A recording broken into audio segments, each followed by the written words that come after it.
Well, good morning, everybody, and welcome to this week's edition of Inside Furman Basketball with head coach Bob Ritchie. We have reached the final week of the regular season for 23-24, and this time next week we'll be talking about the Southern Conference Tournament up in Asheville. We want all of our fans to get your tickets for that event as well. We will, as always, open with a statement from head coach Bob Ritchie and then take questions from the assembled media here. Bob?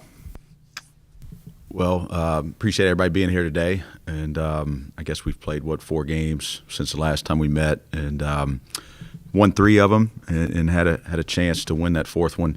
But overall, our team's really showing some growth in this last stretch, and definitely our best ball of the year, in collection in terms of how we're doing it right now. And, if you look at us from the ETSU game in Johnson City to now, you look at us analytically and you compare the numbers to where we are to where we were, it's very clear that this is our best ball of the year. And even in that stretch where we won 5 in a row, 4 more home games. We've been on the road a little bit more in this stretch.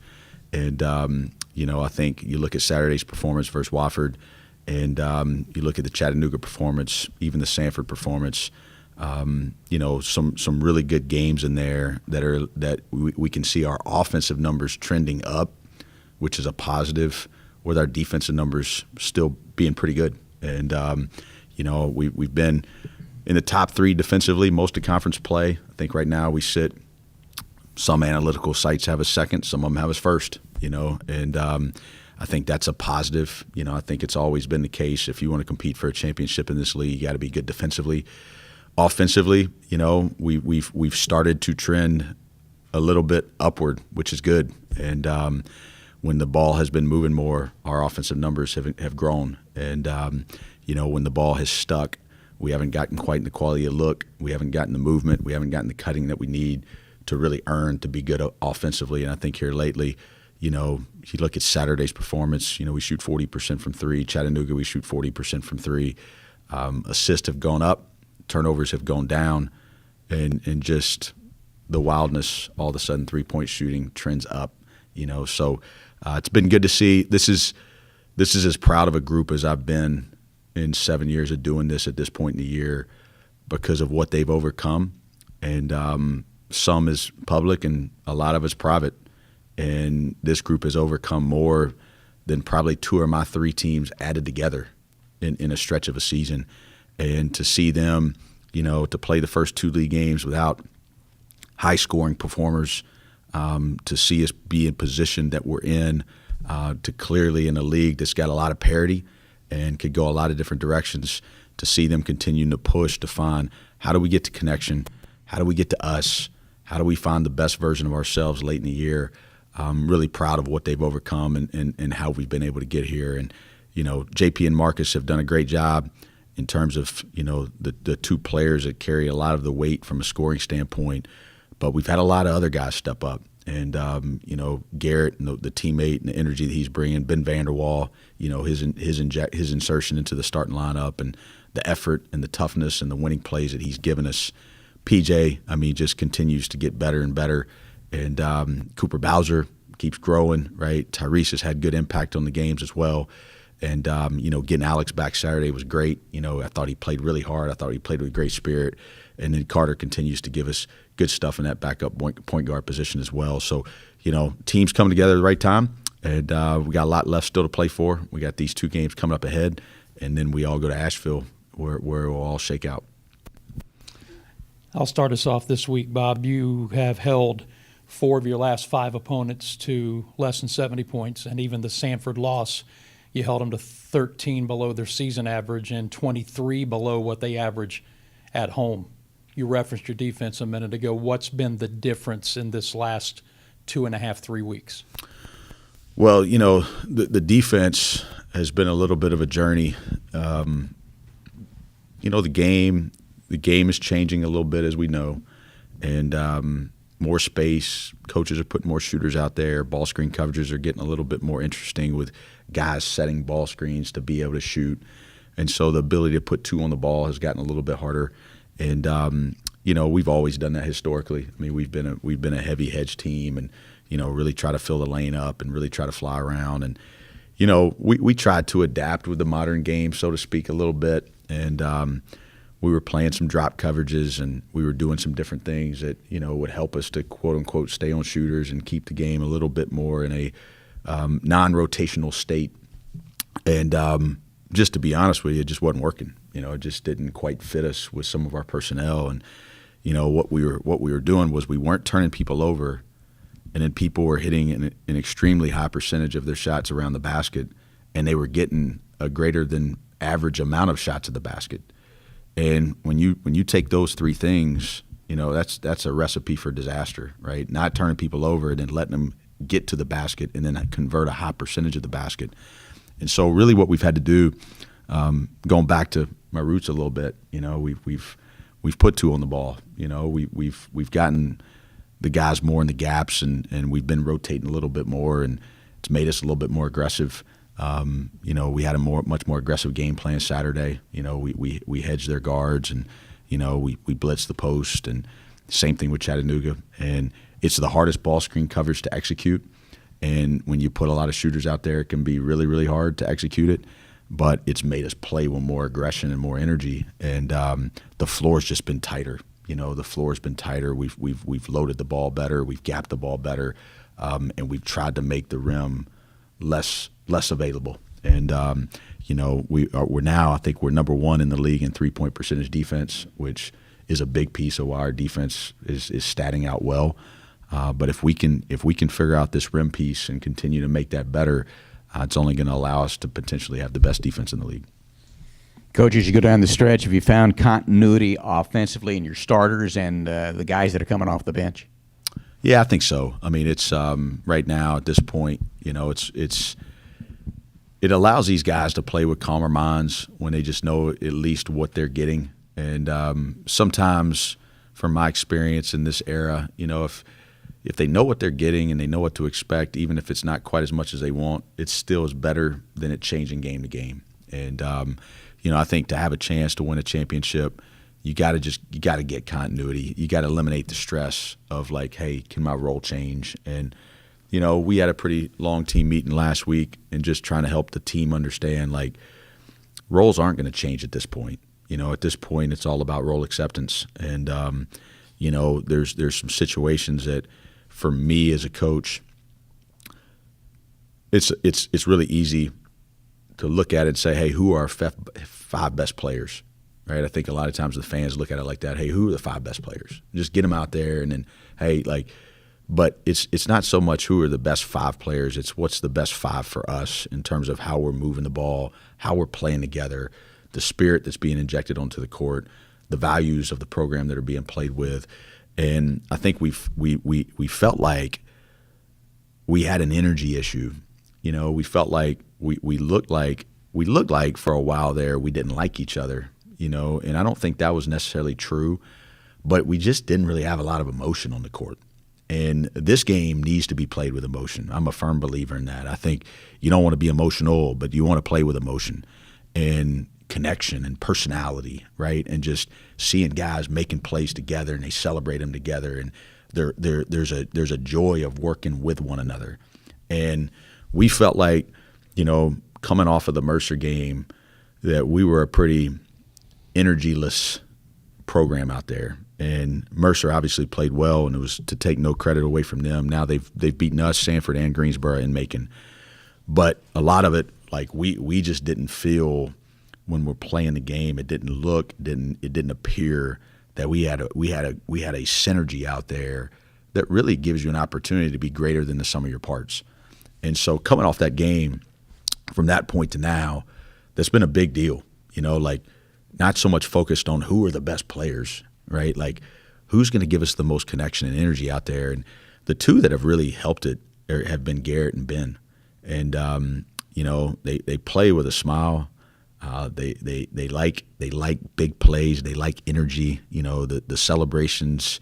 And then all of a sudden, what happens is you start to look around, and then now, JP looks freer, right? Looks happier out there, right? Mark plays with a little bit of a stoic presence to him. in some of that, you don't want to necessarily ask him to change, but you want him. The greats around here, Matt Rafferty played with a little bit of a stoic presence to him, but he still celebrated big plays, right? There was still some energy and some connection being given to teammates. And I think, PJ's kind of the same way. He can play with a little bit of a stoicism as well. So what do we put around them to try to get this thing a little bit more uplifting and a little bit more energized, so when we get in the hard patches of this game that we don't fall apart? And I think it's clearly paid off. Basketball is a game of connection, and so we're going to stick with the starting lineup.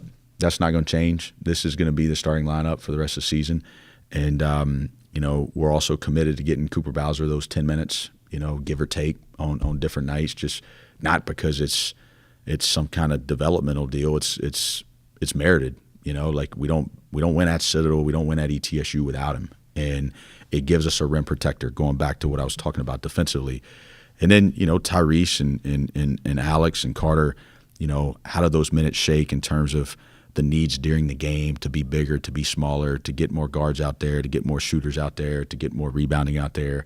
We've just got to, at that point, coach the game. And, we've laid all that out to the team. The team's fully aware of it.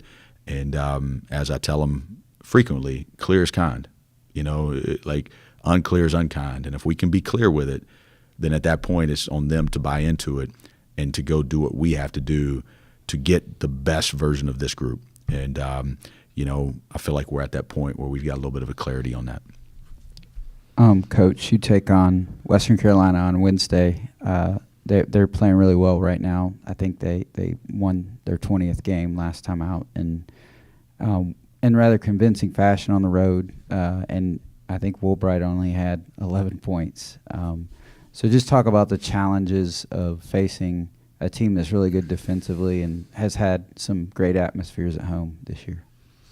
Yeah, I mean, it's going up to Cullowhee. I mean, they've done a great job. And Justin, last year you could see it coming. And, I think they finished, fourth in the league last year. And, this year they got a lot of those guys back. It's a little bit like us last year. They returned some guys with a final year of eligibility. And, they've got a lot of firepower. And they've got a unique player in Woolbright, a classic point forward. That's going to have the ball in his hands a lot and creates a lot of different challenges in terms of how to defend him.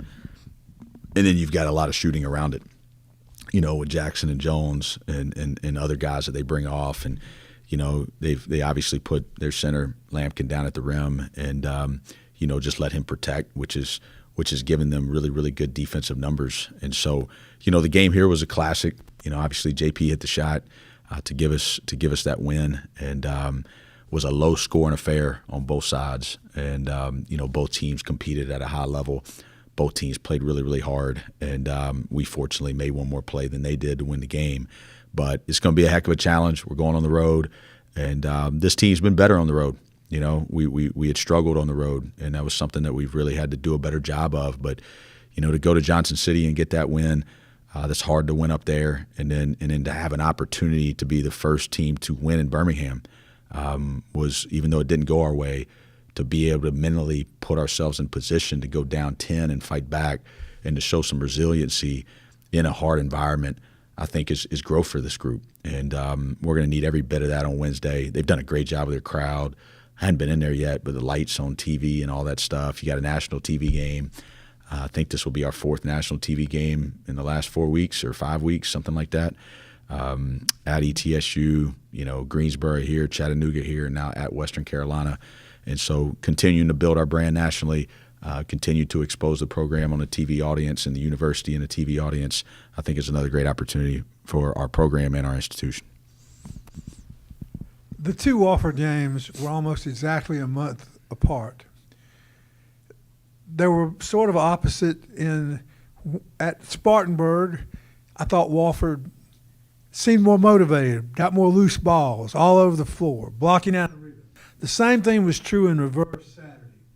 How much of that was due to your preparation of what you've done wrong, and how much of that was due to an electric home crowd in response to what they had over there? I mean, does the crowd become an inciting factor in, probably, I don't know, everybody plays energetic in every game, but it seems like to me, all the guys getting loose balls on the floor wearing Furman, and the reverse was true at Wofford. Well, I mean, and I'm not being sarcastic when I say this, but, if you walked in on Saturday and there was nobody here versus walking in on Saturday and seeing it full like it was, would it change your prediction of how we're going to play? Yeah, right? Like, this is a game of energy. I mean, at the end of the day, like, the harder playing, most energetic, connected team's probably going to win the game 95% of the time. So any element that you can add to increase and improve that energy is going to be a positive. So that's why you see all these football stadiums, creating the lights, creating the sound, right? I went to the South Carolina Furman game, and they're blacking this thing out after the third quarter, and they got these red lights and all this madness going on. Like, I mean, why are they spending all this money on this? It's to create energy, right? And I think the more that you can create energy in your home and environment, it's going to impact the noise of the facility and the advantage that you have. I think, when we went there, they had that, right? I mean, I think one of their players post-game said it was their biggest crowd of the year, and they fed off of that. They fed off of that energy. They were the aggressor, and we got on our heels.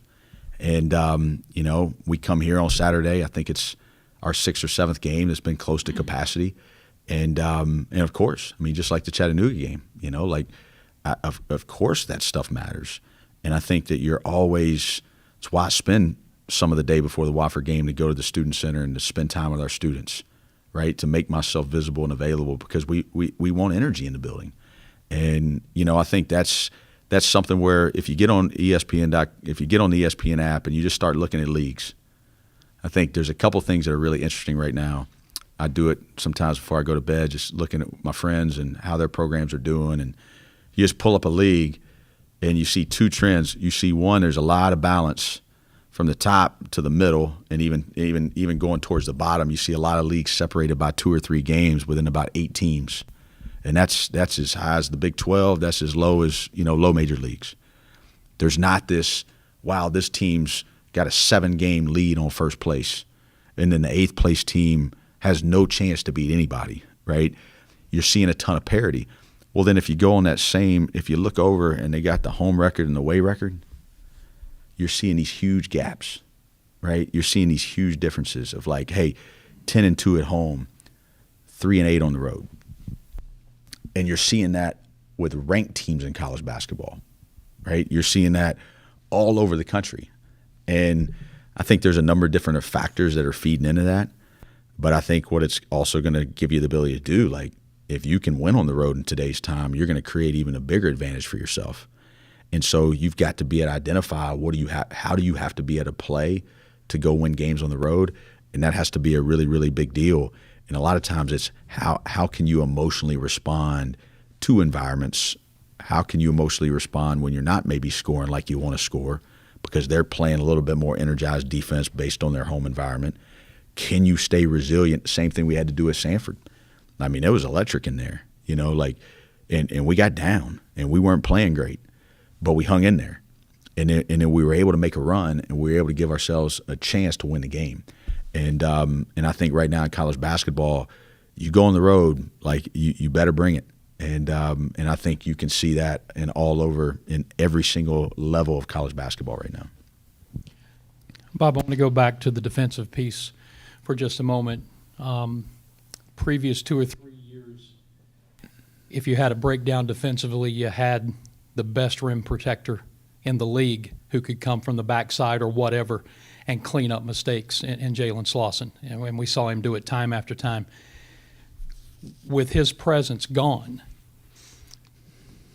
did that highlight the fact that guys have to be more conscious about what they're doing defensively and not make as many mistakes because you didn't have that electric rim protector there to clean up mistakes that had been made?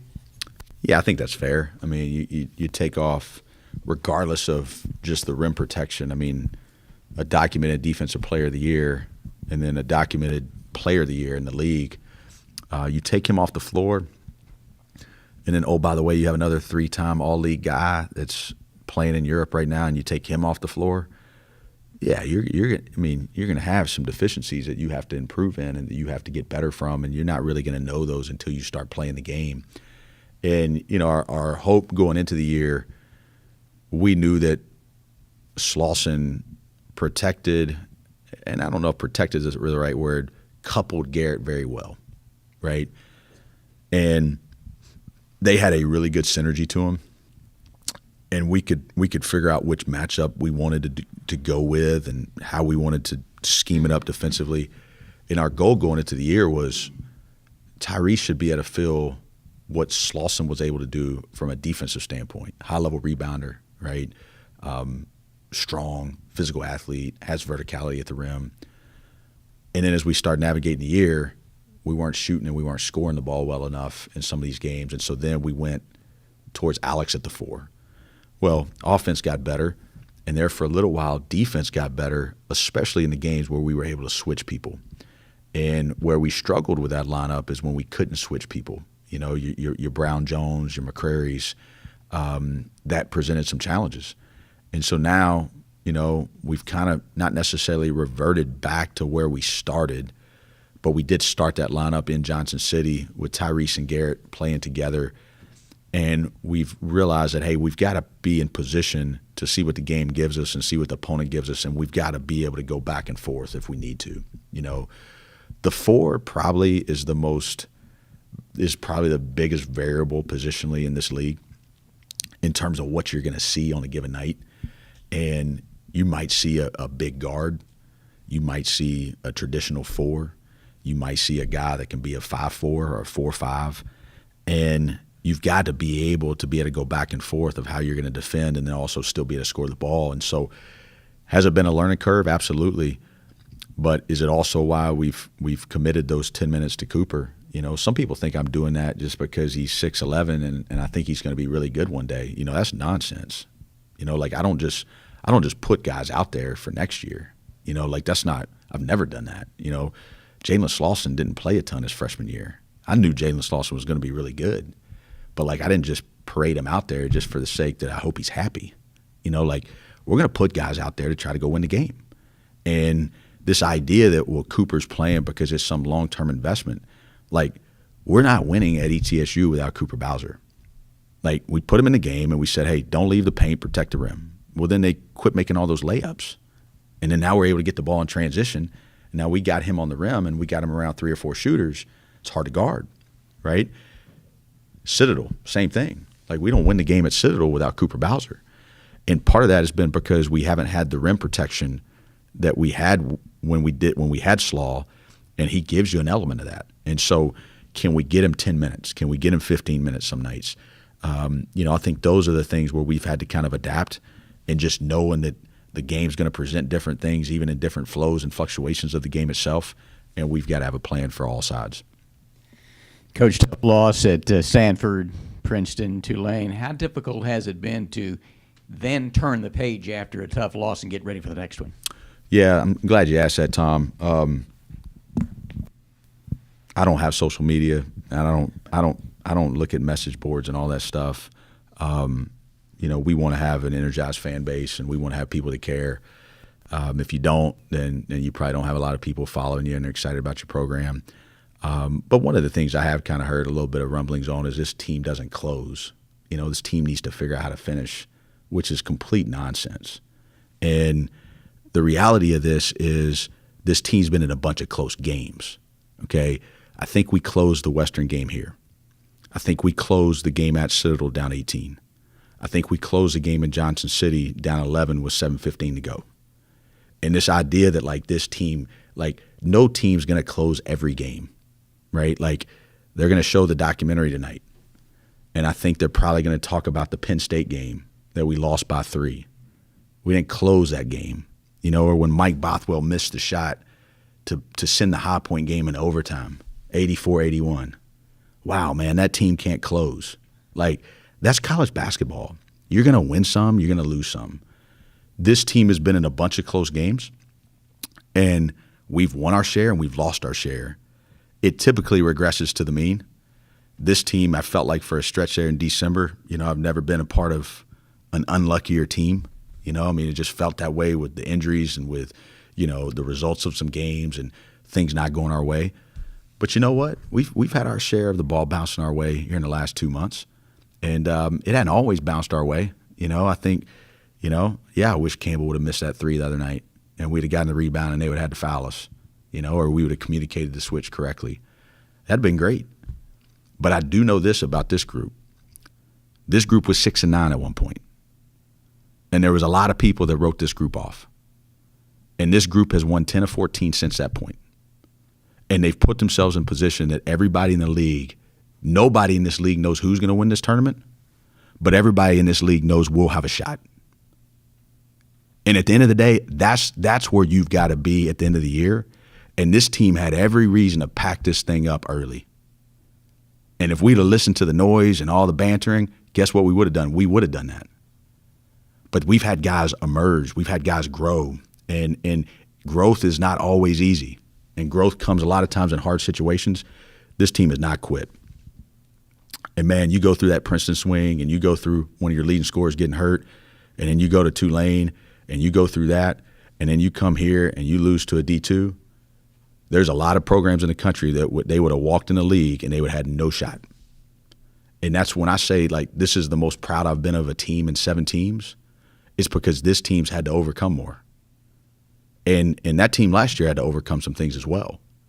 But what I've got to do as a leader is to continue to teach them that the biggest thing you can take away from sport to life is the ability to respond.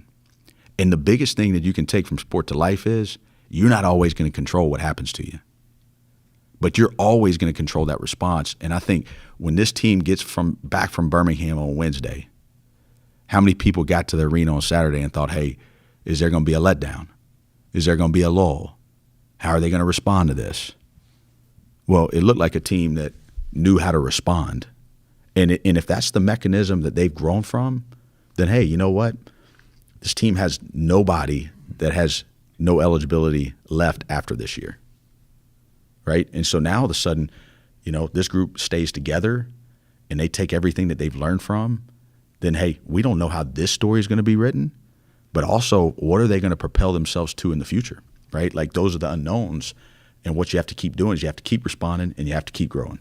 And if you win one, you got to come in here and you got to figure out a way to get better today.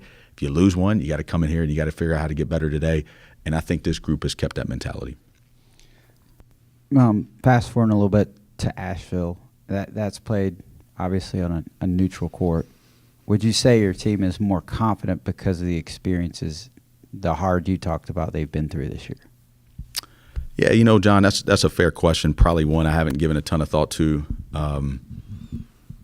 I'm really focused on finding a way to win this Western game, and obviously, the finale in here on Saturday versus Mercer. I haven't gotten my mind to Asheville yet. I think we all know that we're going to be defined on what we do in Asheville, and we know that Asheville's waiting for us, and it's going to come, and it's going to come quick. But I also think these 2 games are massive, and I think this game on Wednesday night is a huge game.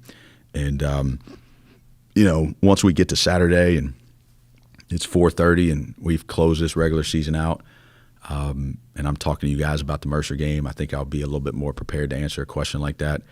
But at this point right now, everything I'm doing right now is find a way to beat Western Carolina.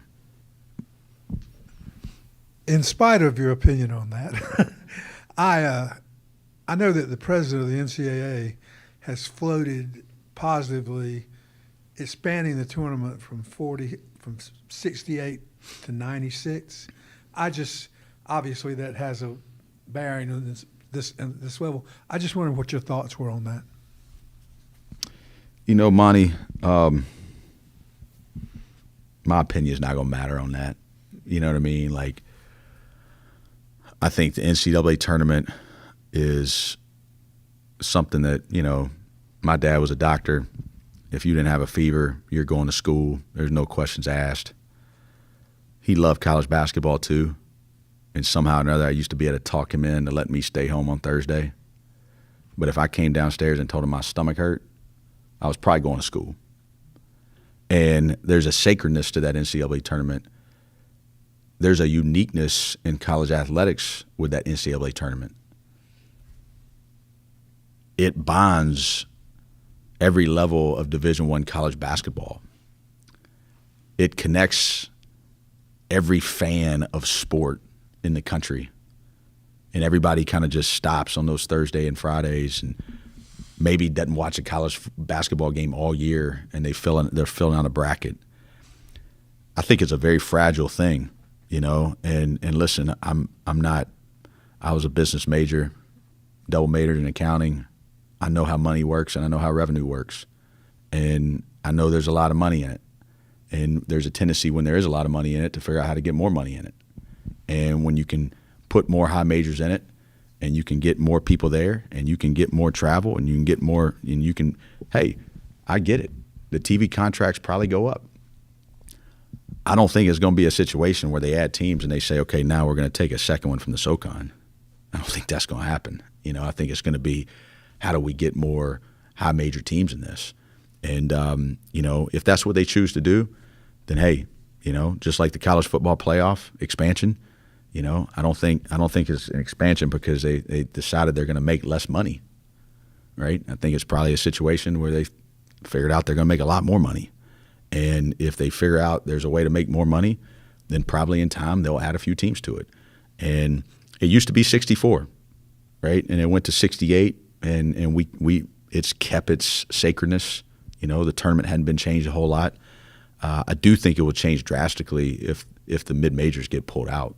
You know, I think if this is a high major tournament and you don't have the upsets and you don't have what defines March Madness, you know, I think if you don't have the FAU runs and the Loyola runs and the George Mason runs and, you know, the Princeton Sweet 16s and, you know, our situation last year, and you don't have those first round magical moments, I do think it pulls from it.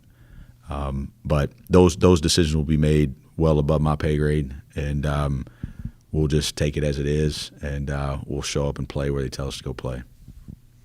Bob, that takes care of everything from the media here. I'll just ask you for a closing statement, and then inside of that, just a thought about the premiere of the documentary tonight. I know you're hyper-focused on Western Carolina, but you're going to take a chance or take an opportunity to celebrate the release of the documentary.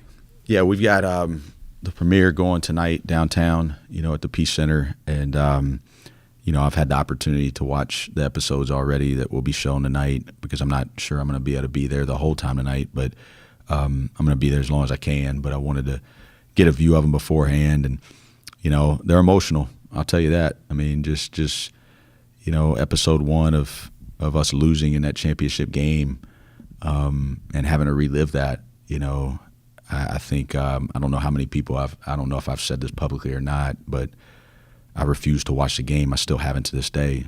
And, you know, having to watch that right there and see kind of what led up to it and the heartbreak from it, you know, it just kind of pulled the scab off the wound a little bit. And then to know still what was ahead and to already know how it finished and how it played out, just reminds you of the incredible story and really the connection of that team and of those players and the maturity, you know, to realize that, hey, we don't want our journey to end like this. And, you know, it's not always, look, it's 43 years that this place went without a tournament game, and we took probably the hardest road to get there. But I think we probably also had one of the most rewarding roads to get there, and we have a picture of life and perseverance and connection and endurance that nobody that experienced that will be able to be taken away from that. And you know, I think it's just a cool little reminder, you know, that you don't always know why you're at where you're at, but life has a way of revealing it as you go through life on the back end, and you can look back and say, you know what, that was really hard, but it probably propelled us to a place that we couldn't gotten to without it. And you know, I think that's watching episode 1 and episode 4, you know, of both tournament runs. That's the reminder in it. And, you know, as small as Mike going back to the same spot, you know, that he collapsed on, and to go back to that spot and point to it, that was his way of saying, like, hey, trust in the hard, right, and keep moving ahead. And life's a tricky thing, but it's all a journey. And it's you're just reminded, especially in this, just how we're chasing moments. Like sometimes you think it's destinational, and you kind of get that in your mind, and it's really not. Like, it's a journey, and you're chasing moments, and then you're going to go to the next moment, and and then you're going to go to the next season. But it was a special group, it was a special team, and it was a team that chose to stay together, and chose to really try to say, hey, we want to get this to the finish line. And not only did they get it to the finish line, they got to take another pretty good little extra step there, and experience something they'll never forget. With that, in closing, I do want to add, unfortunately, we're going to be playing in Cullowhee on Wednesday during Bryce's memorial service on campus.